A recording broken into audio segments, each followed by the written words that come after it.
মুসলিম ভোটকে ফেরানোর জন্য আপনারা করিয়েছেন।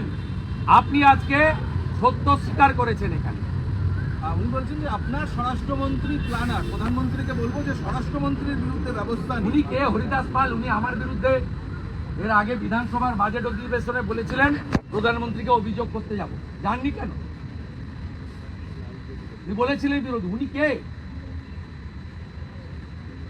উনি তো একটা কুয়াতে থাকেন। বিজেপি তো সমুদ্র। 20টা রাজ্যে বিজেপির সরকার, ভারতবর্ষের 20টা রাজ্যে আমাদের সরকার। উনি কে? উনার কথাকে শুনতে হবে কেন? পরিস্থিতি সামাল দিতে পারছেন না, এদিকে কেন্দ্রীয় সরকার বিএসএফ এর বিরুদ্ধে অভিযোগ করছেন, বলছে বিএসএফ গুলি করে মারছে। 11 তারিখে হাত পা ধরে বিএসএফ কে ডেকেছে। পুলিশ শাটার খুলে ঢুকে পড়েছিল। পুলিশ শাটারের ভিতরে ঢুকে গেছিল। উনি পুলিশ মন্ত্রী হিসাবে ব্যর্থ। উনি বলছেন যে বাচ্চা ছেলেদের 5-6 হাজার টাকা করে দিয়ে ইট ছড়ানোর কাজ করানো হচ্ছে, অর্ডার দিয়ে ঢোকানো হয়েছে। এই জন্যই তো এনআইএ চাই আমরা। মমিনপুর ইকবালপুরে এনআইএ হয়েছে, রিসড়া ডালখোলাতে এনআইএ হয়েছে, শিবপুরে এনআইএ হয়েছে। আমরা এখানে এনআইএ চাই।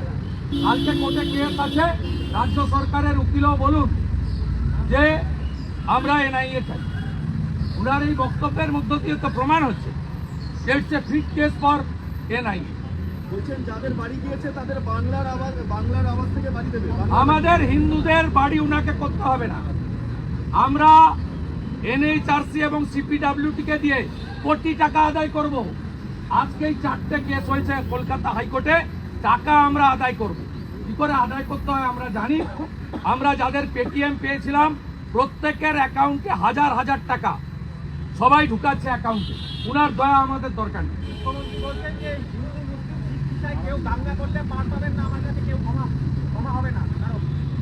উনি তো তার পিকচার দেখিয়ে দিয়েছেন মোথাবাড়ি, ধুলিয়ান, শামসেরগঞ্জ। উনি আর কি পিকচার দেখাতে বাকি রেখেছেন? কোর্ট তো দরজা খুলে ছুটির দিন প্যারামিলিটারি ফোর্স নামিয়েছে এবং ভবিষ্যতে গোটা রাজ্যে প্যারামিলিটারি এবং আর্মি নামিয়েই এই রাজ্যে আইন শৃঙ্খলা রক্ষা করা হবে।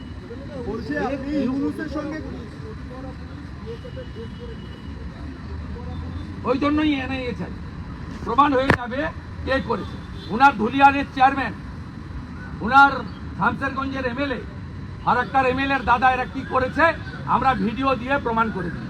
ফেক নিউজের মধ্যে দিয়ে এই ঘটনা ঘটানো হয়েছে। ফেক নিউজ ছড়াচ্ছে এজেন্সিগুলো। Pre plan Murshidabad pre plan Mamata Bandyopadhyay. হ্যাঁ, এই ছবিটা তো ফেক নিউজ। এই যে ছবিটা দেখছেন এটা ফেক নিউজ। হরগোবিন্দ দাস চন্দন দাসের বাড়িতে ঢুকে কুপিয়ে খুন করেছে, এটা ফেক নিউজ। প্রধানমন্ত্রীকে বলছেন স্বরাষ্ট্রমন্ত্রীকে কন্ট্রোল করতে, ওনার হাতে সব। আগে উত্তর দিয়েছি। উনি এখানে আমার বিরুদ্ধেও বলেছিলেন বিরোধী দলনেতার সঙ্গে কমপ্লেন করতে প্রধানমন্ত্রীর কাছে। বলছে ইউনুসের সঙ্গে চুক্তি করা হচ্ছে, কি প্ল্যান আপনার? গোপনে ইউনুসের সঙ্গে মিটিং করছেন, চুক্তি করছেন, আপনার কি প্ল্যান? প্রধানমন্ত্রীকে জিজ্ঞেস করছেন, মুখ্যমন্ত্রী প্রধানমন্ত্রীকে জিজ্ঞেস করছেন আপনার কি প্ল্যান? ইউনুসের সঙ্গে বৈঠক করছেন, গোপন মিটিং করছেন।